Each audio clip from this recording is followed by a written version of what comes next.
마태복음 2장 12절에서 23절까지 말씀입니다. 신약성경 2면 마태복음 2장 12절에서 23절까지 말씀입니다. 한 절씩 교독하시겠습니다. 그들은 꿈에 헤로데게로 돌아가지 말라 지시하심을 받아 다른 길로 고국에 돌아가니라.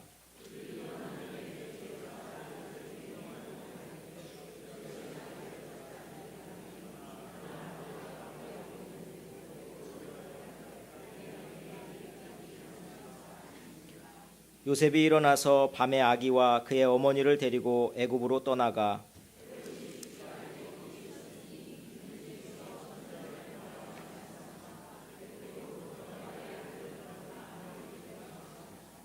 이에 헤롯이 박사들에게 속은 줄 알고 심히 노하여 사람을 보내어 베들레헴과 그 모든 지경 안에 있는 사내 아이를 박사들에게 자세히 알아본 그때를 기준하여 2살부터 그 아래로 다 죽이니 라마에서 슬퍼하며 크게 통곡하는 소리가 들리니 라헬이 그 자식을 위하여 애곡하는 것이라. 그가 자식이 없으므로 위로받기를 거절하였도다 함이 이루어졌느니라.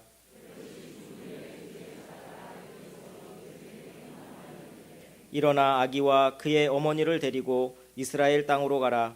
거기 아기의 목숨을 찾던 자들이 죽었느니라 하시니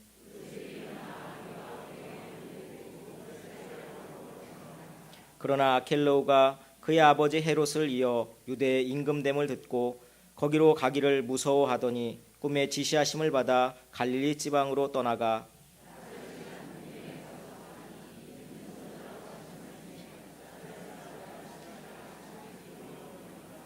아멘. 할렐루야. 네. 오늘 성탄 전날 거룩한 주일에 주님 앞에 나온 여러분 모두에게 하나님의 크신 은총과 성탄의 축복이 넘치시기를 주님의 이름으로 축원합니다. 인터넷에 이런 글이 있어요. 경남 마산에 사는 김성숙이라고 하는 여학생이 쓴 글입니다. 그 내용이 이렇습니다. 집안이 넉넉하지 않는 삶을 살고 있는데 방 한 칸에 5 식구가 옹기종기 모여서 같이 살고 있습니다. 하루 벌어서 하루 먹고 살기에도 빠듯한 살림 때문에 이 소녀의 몸으로 이른 아침에 일찍 일어나서 신문 배달을 해야 됐습니다. 그런데 이 소녀의 동생 가운데서는 정신지체 장애를 가진 동생이 한 명 있었습니다. 어렸을 때 병을 심하게 앓았고 그 후유증으로 정신연령이 7살 정도밖에 되지 않는, 더 이상은 지능이 발달하지 않는 아이였습니다. 정신적으로 뿐만 아니라 육체적으로도 건강이 안 좋아서 거의 매일 끊이지 않고 약을 먹으며 살고 있는 동생입니다. 그래 이 김성숙이라고 하는 누나는 어렸을 때부터 이 동생의 수호천사가 되어졌습니다.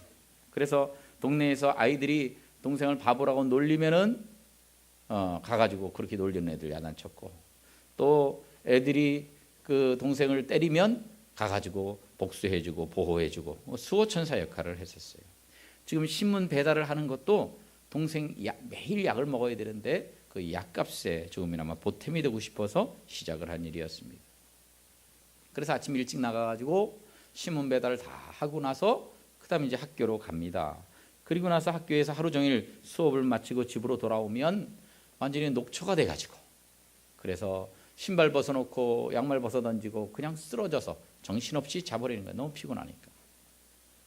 그런데 이상하게 그 다음날 새벽에 신문을 돌리기 위해서 이제 나가면 그 빨랫줄에 자기가 아무렇게나 벗어 던졌던 그 양말이 이렇게 빨랫줄에 걸려 있는데 물이 똑똑 떨어지고 있는 거예요. 그러니까 누군가 빨아서 거기다 놓은 거예요. 아유, 내가 피곤해서 자니까 엄마가 이렇게 빨래를 해주셨구나. 엄마인가 아닌가. 그래서 하루는 졸려온 눈을 부비고 일부러 안 자고 몰래 숨어서 지켜봤대요. 그랬더니 거기서 빨래를, 자기 양말을 열심히 빨고 있는 사람이 엄마가 아니라 다름 아닌 장애를 가지고 있는 자기 동생이었다는 겁니다.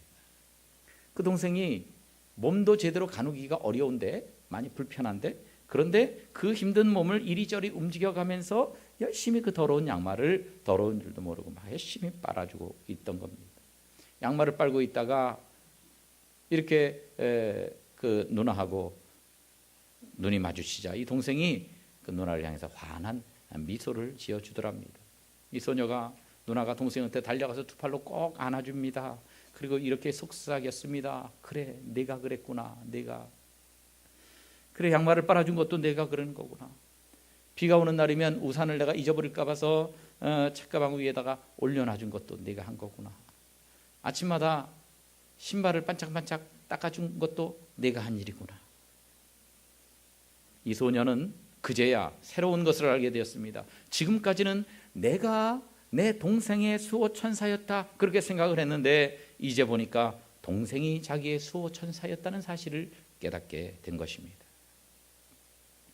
우리는 성경 속에서 많은 이 천사들에 관한 이야기를 읽었고 들어왔습니다. 그런데 그 천사가 성경 안에만 존재하는 것은 아닙니다. 하나님은 오늘도 우리들의 삶에 천사들을 보내주시는 것입니다. 그래서 그 천사를 통해서 우리가 하나님의 뜻을 아는 거예요. 그 천사를 통해서 하나님의 사랑을 경험하게 됩니다. 성경 말씀에 보면 마리아가 처녀인데 임신을 했어요. 임신한 것이 드러나게 될 정도가 됐습니다. 그러자 마리아와 정혼했던 요셉이요 보통 고민이 아닙니다. 상대를 돌로 쳐 죽여야 되는 율법대로 갈 것인가? 아니면 파혼할 것인가? 그래서 조용히 가만히 관계를 정리하려고 마음에 결심을 합니다. 마태복음 1장 19절에 보니까 가만히 끊고자 하여 그랬어요. 그러자 요셉에게 천사가 나타납니다. 그래서 요셉아 내 아내 마리아 데려오기를 무서워하지 말아라. 그 잉태된 자는 그거 부정한 짓을 해서 그런 게 아니라 성령으로 잉태된 거야. 메시아를 잉태한 거야. 그렇게 가르쳐 주는 겁니다. 그런데 여러분, 이 성경에서는 그렇게 길게 써 있지는 않지만 그러나 아마 천사가 요셉을 설득하기 위해서는 한참 말을 했을 것으로 보여집니다. 왜냐하면 마리아의 잉태는 이미 부정한 거다. 요셉은 그렇게 생각합니다. 당연한 거죠. 여러분이 요셉이라고 생각해 보세요. 그렇게 생각 안 하겠는가? 우리는 성경을 아니까 수없이 들어왔으니까 뭐 성령으로 잉태됐다 그걸 믿지만 그때의 그 당시의 요셉은요 그건 믿을 수가 없는 거예요. 이건 뭐 부정한 짓을 저질렀다. 그래가지고 파혼하기로 이미 결심하고 있는 요셉의 마음을 돌이키는 것은 한두 마디 말로는 어려웠을 것입니다. 그러니까 그 성령으로 잉태되었다 그리고 끝나는 게 아니에요. 21절에서 또 천사가 계속 얘기합니다. 아들을 낳을 것이다. 그 이름을 예수라고 이름을 지어라. 이는 그가 자기 백성을 그들의 죄에서 구원하실 자이다. 즉 보통 사람이 아니라 메시아다. 구원자다. 그것을 알려줍니다. 그리고 22절에서 이건 갑자기 그냥 우연하게 된 일이 아니요. 구약 성경에 이미 예언된 일이 성취된 거예요. 그러면서 주께서 선지자로 하신 말씀을 이루려 하심이니 이미 구약의 선지자로 다 미리 예언된 그대로 지금 실행이 되고 있는 거다. 이 성취가 되고 있는 거다. 그러면서 23절에서 이사야서의 예언을 말씀합니다. 보라 처녀가 잉태하여 아들을 낳을 것이요 그 이름을 임마누엘이라 하리라. 마리아는 지금 하나님의 구원 역사에 동참하고 있는 것입니다. 요셉은 그 하나님의 구원 역사에 대해서 모르고 있었어요. 모르고 있는 그에게 천사가 와서 하나님의 구원 역사를 모르고 그것에 거역하려고 하고 있는 요셉에게 제대로 깨우쳐 주고 있는 것입니다. 마리아를 통해서 태어날 아기는 인류 구원이라고 하는 하나님의 거대한 계획에 의해서 태어나는 분입니다. 그러니까 요셉이 만일 돌로 쳐 죽였다, 파혼했다, 하나님의 계획을 거역하는 일이에요. 그래서 그 하나님의 계획을 천사가 알려줍니다. 요셉이 천사의 말을 듣고 자신의 생각이 잘못됐다고 하는 것을 깨닫고 생각을 바꿉니다. 어떻게 생각을 바꿔요? 이제 조용히 파혼하려고 그랬는데 그런데 이제는 천사 말대로 마리아를 받아들이게 됩니다. 요셉에게만 나타난 것이 아닙니다. 천사는 마리아에게로 또 나타났어요. 그래서 하나님의 계획을 알려줍니다. 누가복음 1장 26절에 보니까 천사 가브리엘이 나타납니다. 갈릴리의 나사렛이라는 동네까지 갑니다. 그래서 27절에 그 마리아에게 나타납니다. 그리고 그 유명한 수태고지를 합니다. 내가 잉태할 거다. 아들을 낳을 것이다. 이 천사는 마리아에게만 나타난 것이 아닙니다. 또 세례 요한을 낳을 세례 요한의 아버지 사가랴 제사장에게도 나타납니다. 그래서 누가복음 1장 11절을 보면 주의 사자가, 주의 뭐가요? 사자. 으르렁거리는 사자가 아닙니다. 이것은 보냄을 받은 사람을 말하는 거예요. 뭐 왕이 그 사신을 보내거나 또 어떤 이 지역 유지가 다른 사람에게 보내는 사람이 사자예요. 보냄을 받아서 가서 그 할 말을 대신 전해주는 겁니다. 주의 사자가 나타났다 그랬어요. 12절 사가랴가 보고 놀라워했어요. 그랬더니 13절에 천사가 그에게 이르되, 11절에서는 사자라 그랬는데 13절에서는 천사라 그랬단 말이에요. 그 사자가 천사고 천사가 바로 사자예요. 그런데 이 천사는 계속 나타납니다. 동방 박사들에게도 나타납니다. 오늘 읽은 말씀 마태복음 2장 12절에 보니까 꿈에 헤롯에게로 돌아가지 말라. 사자가 나타납니다. 헤롯에게 돌아가지 말고 바로 고국으로 가라. 그래가지고 그 말대로 이들은 헤롯에게 돌아가지 않습니다. 들에서 양을 치던 목자들에게도 천사가 나타납니다. 그래가지고 예수님의 탄생 소식을 알려줍니다. 그리고 요셉에게는 또 나타나요.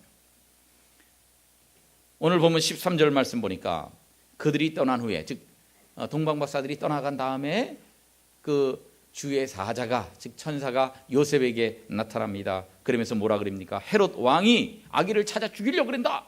그러니까 빨리 피난을 해라. 어디로 가느냐? 애굽으로 가라. 이집트로 가라. 이렇게 얘기합니다. 이집트 가서 피난해서 기다리고 있는데, 그런데 19절에서 헤롯이 죽었어요. 헤롯 죽은 걸 어떻게 합니까? 요즘처럼 텔레비가 있고 그런 라디오가 있고 인터넷이 있으면 바로 알지만 옛날에 몰라요. 딴 나라 애굽에 가 있는데. 그런데 천사가 나타나서 알려줍니다. 헤롯이 죽었다. 주의 사자가 나타납니다. 그래가지고 20절에 보니까 일어나 아기와 그의 어머니를 데리고 이스라엘 땅으로 가라. 헤롯이 죽었다.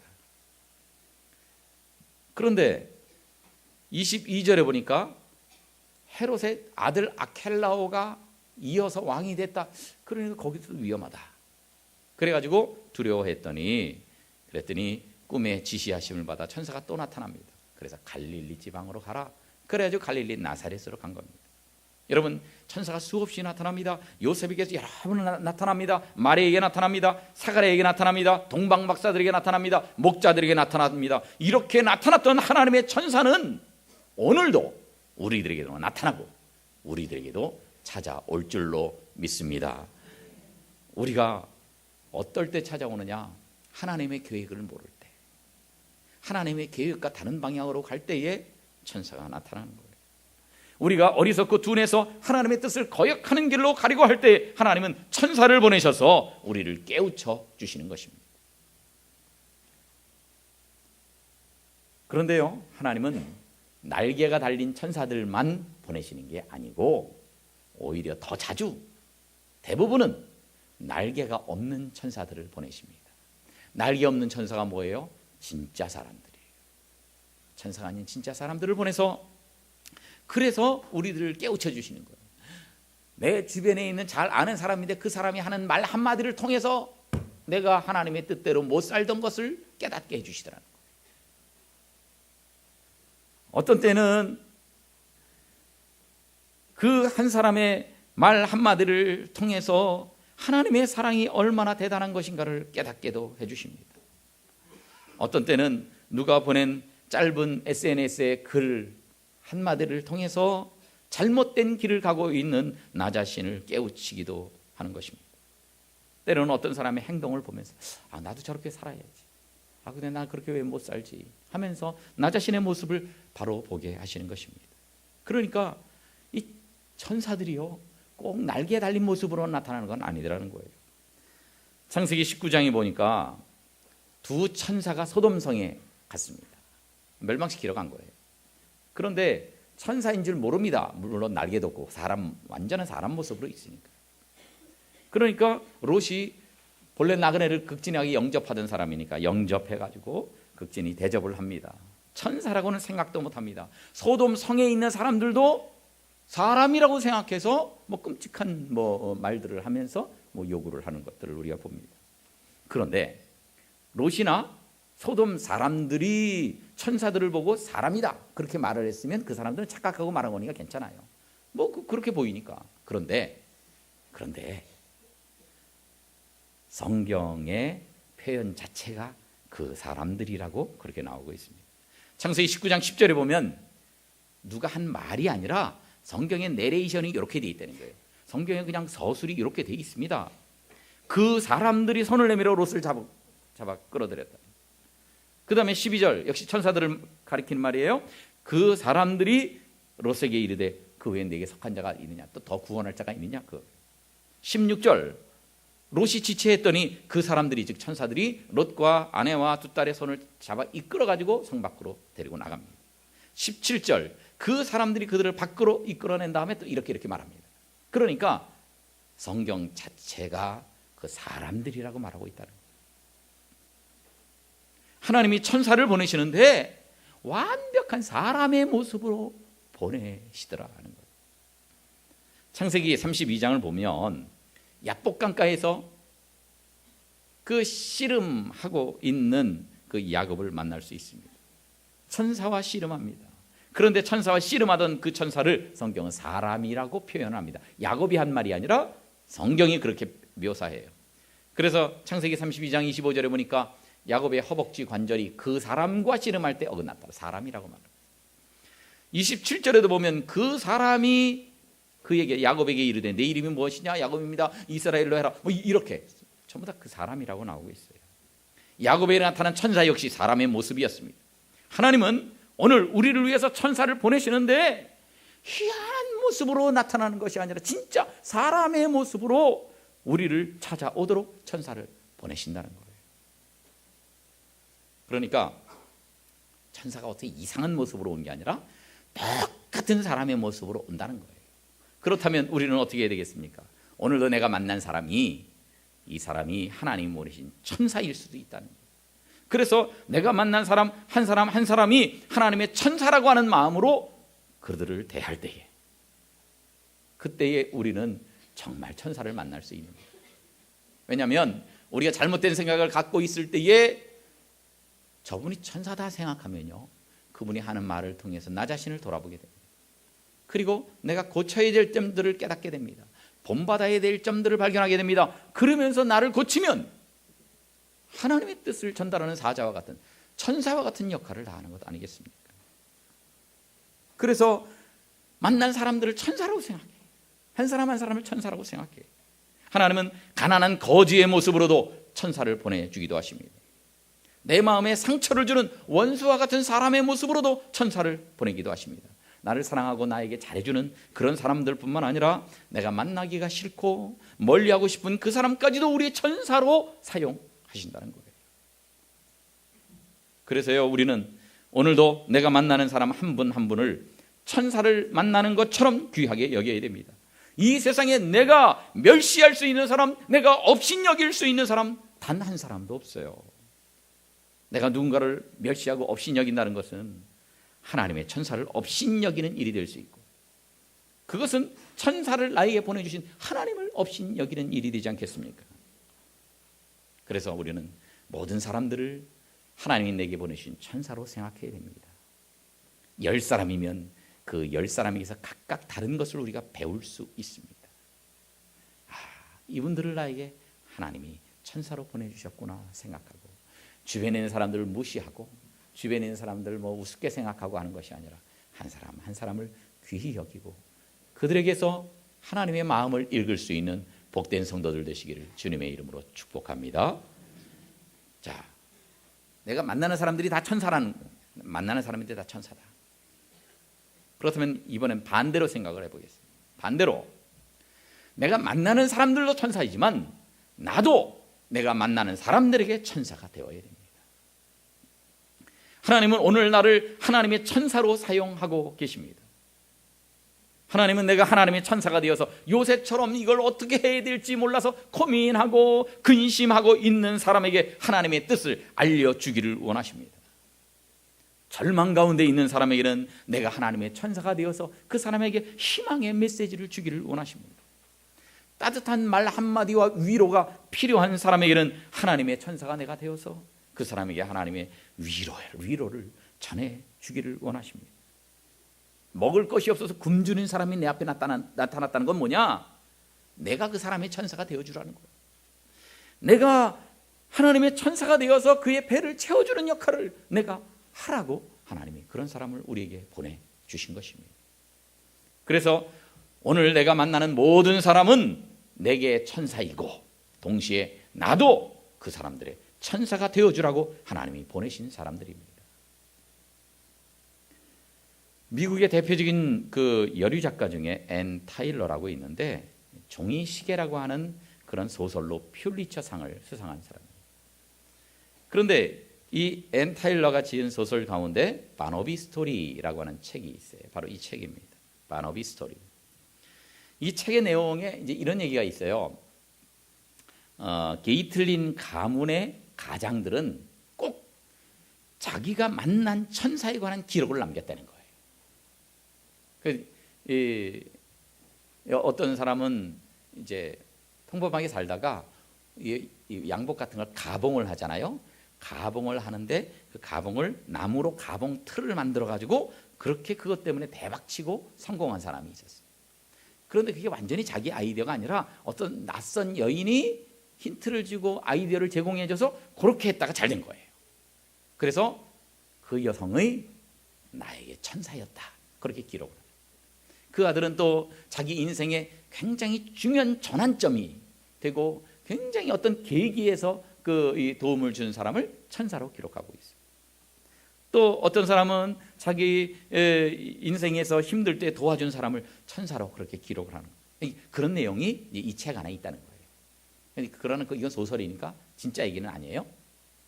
그런데 서강대 영문과 교수인 장영희 교수님이 이 작가 앤 타일러하고 인터뷰를 했어요. 그래서 인터뷰를 하면서 이 책에 대해서 이제 인터뷰를 해요. 그리고 인터뷰가 끝났습니다. 인터뷰가 아니에요. 끝났어요. 사석입니다. 그래서 약간 농담 삼아 짓궂게 그렇게 물어봤어요. 앤 타일러에게 당신 천사를 진짜 만나본 적이 있습니까? 그랬더니 앤 타일러가 당연히 아니죠. 그거야 소설이니까 그렇게 썼죠. 진짜는 내가 무슨 천사를 만났겠어요. 이렇게 대답할 줄 알았는데 그렇게 대답하지 않고 이렇게 대답을 했어요. 물론입니다. 이제껏 살아오면서 수많은 천사를 만났습니다. 당신은 나의 천사고 나도 당신의 천사가 될 수 있습니다. 우리는 서로에게 천사가 될 수 있으니까요. 이렇게 대답을 하더라고요. 여러분 그렇습니다. 우리는 하늘에서 내려온 날개에 달린 천사만이 우리에게 행복을 줄 수 있다고 그렇게 생각하는 경향이 있습니다. 그러나 그렇지 않습니다. 우리 주변에 많은 사람들, 우리와 똑같은 모습을 하고 있는 진짜 사람인 날개 없는 수많은 천사들이 우리 주변에는 존재하고 있습니다. 그들이 우리를 도와줄 것입니다. 뿐만 아니라 우리 자신 역시 이 시대에 바로 여기에 오늘 보냄을 받은 하나님의 천사들이기도 한 것입니다. 한번 따라하겠습니다. 당신은 나에게 천사입니다. 나도 당신의 천사가 되겠습니다.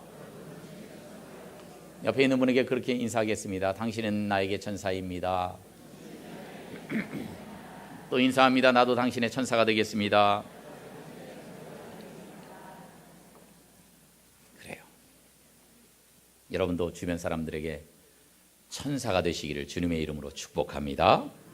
17년 전 이 동네에서 완전히 수해가 나가지고 엉망진창이 된 일이 있고요. 그때 당시에 신림 6동 지역에 많은 가구들의 물이 이제 침수가 됐어요. 그래서 그분들이요 집에서 잘 수가 없으니까 우리 교회 와서 잤어요. 우리 교회에서 그걸 다 제공해서 교회에서 주무시고, 교회에서 주무셨으니까 하루 세 끼 밥을 해드려야 될 거 아니에요. 그 많은 분들을 하루에 세 끼를 다 꼬박꼬박 매일매일 해드렸어요. 그때 얼마나 고생들을 많이 하셨는지 몰라요. 우리 여성도들이 고생을 많이 하셨어요. 그런데 여러분, 그 수혜를 당해서 갈 곳이 없는 그분들, 밥을 해먹을 이 상황도 못 되는 그분들에게 비록 우리는 힘들었지만 열심히 우리 교회 성도들이 그분들에게 밥을 해서 하루 세 때 꼬박꼬박 이렇게 계속해서 차려드린 건 그분들이 보기에는 바로 우리들이 천사가 아니었겠습니까? 수십 년 동안 독거노인들에게 반찬을 만들어 가지고 그 반찬을 만들어서 배달을 계속 해줘요. 오랫동안 이 일을 하고 있는 우리 교회 권사님, 집사님들도 정말 천사가 아니겠습니까? 슬픔 당한 가정, 상을 당한 가정, 이런 데 멀리까지라도 가가지고 그들을 위로해주고 하나님의 사랑으로 그들의 아픈 마음을 보듬어주는 경조 부원들도 바로 천사들입니다. 교회 처음 나오면 모든 것이 낯설잖아요. 그런 새신자들에게 친절하게 도와주고 그리고 신앙적인 도움을 주는 새가족부 부원들도 천사들입니다. 경로대학에서 연세 높으신 어르신들을 위해서 이 모양 저 모양으로 막 섬기고 벌써 수십 년 섬기고 계신 모든 분들 다 천사와 같은 분들입니다. 이 노인분들을 위해서 무료 이미용 봉사를 하고 계신 분들도 천사와 같은 분들입니다. 얼마 전에도 김장을 했는데 날씨가 많이 추웠어요. 그 추운 날씨 가운데서 애를 써서 와가지고 그냥 그 교회 김장을 한 분들 얼마나 수고했는지 몰라요. 그렇게 해가지고 또 그거를 박스에 담아서 독거 노인들에게 또 한 박스씩 다 배달을 해드렸어요. 정말 천사와 같은 분들이 아니고 무엇이겠습니까? 태국 마차나차이 지역에 돈이 없어서 공부를 할 수 없는 애들, 교육을 받을 기회가 없는 아이들, 그 아이들에게 CDP를 통해서 그래서 교육의 기회를 주고 떡과 복음을 함께 주고 그리고 그들로 하여금 미래의 희망을 갖고 자라날 수 있도록 해주는 그런 CDP에 참여하고 매월 후원하는 여러분들도 그 어린이들에게는 천사와 같은 존재가 아니고 무엇이겠습니까? 교회 화장실 청소 봉사를 계속하고 있는 권사님들도 천사입니다. 주방에서 성도들을 위해서 애쓰시는 모든 봉사자들도 다 천사들입니다. 학생들을 위해서 교회에서 가르치면서 사비를 들여가면서 그렇게 말씀을 가르치는 주일학교 교사들도 천사들입니다. 일찍 나와서 연습을 하고 찬양을 하는 모든 분들도 천사들입니다. 바자회를 하면요 얼마나 고생하는지 몰라요. 그래서 각 전도회에서 그렇게 고생을 하고 수고하면서 바자회를 하는데 불우이웃을 돕기 위해서 비바람을 맞아가면서 힘들게 그렇게 바자회를 해가지고 불우이웃을 돕는 분들도 이 애쓴 분들 모두 다 천사와 같은 분들입니다. 그 외에도 우리 교회 천사들이 참 많은데 일일이 열거하자면 오늘 하루 종일 해야 될 것 같아가지고 그냥 여기서 줄이지만 왜 내 얘기는 쏙 빼놓고 딴 얘기만 하는가 시험 받지 마시기 바랍니다. 하나님이 알고 계시니까. 이번 성탄원금도요 매년 그랬듯이 불우이웃들을 돕는 일에 전액 사용할 것입니다. 그러니 성탄 헌금을 하는 여러분들도 모두가 천사와 같은 분들입니다. 오늘은 아기 예수님을 기다리는 성탄 전날 주일입니다. 요셉에게 천사가 나타났었죠. 또 들에서 양을 치던 목자들에게 나타나서 예수님의 탄생 소식을 전해준 천사들이 있었습니다. 동방박사들에게 나타나서 헤롯에게 가지 말고 곧장 고국으로 돌아가도록 안내를 해준 천사들도 있었습니다. 2000여 년 전에 그 천사들이 바로 오늘 여기에 앉아 계십니다. 바로 우리들이 천사들입니다. 세상에 아기 예수님의 탄생의 기쁜 소식을 전해줘야 될 오늘의 천사들이 누구입니까? 바로 여기 앉아있는 우리들이 아니겠습니까? 이 세상에 평화를 잃어가고 있는데 그러한 세상에 아기 예수님을 통해서 찾아온 참된 평화를 선포해야 될 천사가 누구입니까? 그 아기 예수님을 통해서 구원받은 우리들이 오늘 이 시대의 천사가 아니겠습니까? 여러분, 이번 성탄절에는 우리 모두가 서로 천사가 되십시다.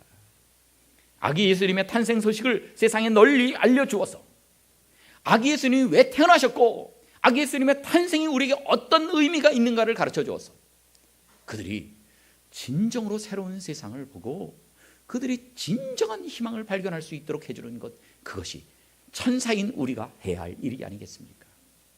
그리고 삶의 찌들고 힘들어하고 신음하고 있는 이웃들에게 아기 예수님이 주신 안식과 위로를 나누어주는 천사가 되십시다. 어떤 집들은요, 추운 날씨인데 난방을 못해요. 기름값이 아까워가지고 기름값이 없었어. 그래서 냉방이나 다를 바 없는 그런 방에서 살아야 되는 어려운 이웃들에게 따뜻한 하나님의 사랑을 나눠주는 이 시대의 천사가 바로 우리가 되어야 하지 않겠습니까? 바라기는 이번 성탄의 아름다운 계절에 내 주변에 있는 사람들이 그냥 형편없는 사람들이요, 그게 아니고 그분들이 다 천사야. 내가 한 사람 한 사람을 통해서 배울 게 다 있어. 한 사람 한 사람을 통해서 하나님의 뜻을 깨달을 것이 있어. 다른 사람들을 천사로 알고 귀히 여겨주고, 뿐만 아니라 나도 다른 사람에게 천사가 되리라. 그래서 내가 예수님을 그들에게 전해주리라. 그리고 그 예수님의 사랑을 또한 전해주리라. 교회 안에서도 서로 천사가 되어주고, 가정 안에서도 식구들이 서로 천사가 되어서 정말 천사로 가득한 천국과 같은 가정, 천국과 같은 교회를 이루는 복된 성도들 되시기를 주님의 이름으로 축원합니다.